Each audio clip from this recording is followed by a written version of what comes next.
मैं गया था 2006 में, जब यही जालिम ये हुकूमत जब बीरूत पर बमबारी कर रही थी।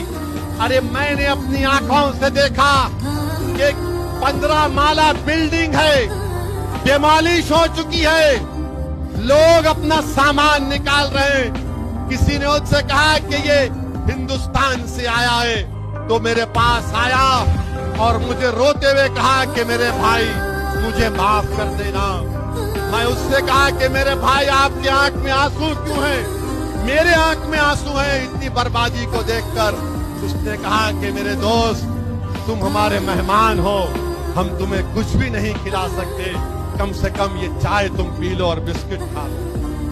जो लोग अपने घरों की बर्बादी को देखकर भी अपनी मेहमान नवाजी को नहीं बोलते, तुम उनको नहीं खत्म कर सकते।